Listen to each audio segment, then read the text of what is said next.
Hoekom voel ek soms so ver van God af?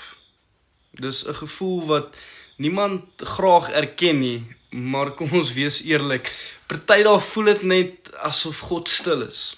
Ek meen, jy bid, jy lees jou Bybel en jy doen alles wat reg is volgens die boek, maar nog steeds voel jy partykeer net en dan begin hy twyfel, het ek iets verkeerd gedoen, het God van my vergeet? Maar dis nie altyd dat God ver is nie. Soms toets hy jou geloof in daai stiltye.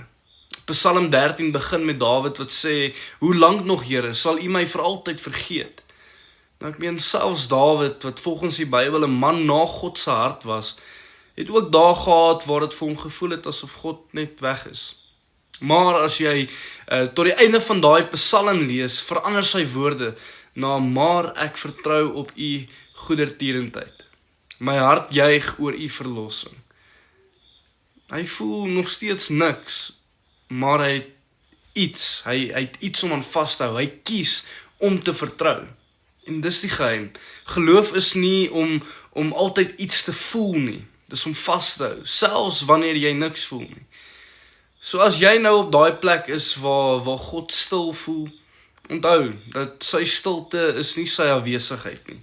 Dis sy manier om jou te leer om hom te vertrou. Meer as wat jy hom voel.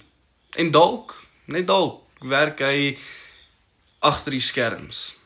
Hy werk agter die skerms aan iets wat jy nog nie kan sien nie, en iets waaraan jy nie eens kan droom nie. So wees geduldig. Ek hoop jy het 'n lekker dag verder, en dan sal ons môre weer gesels.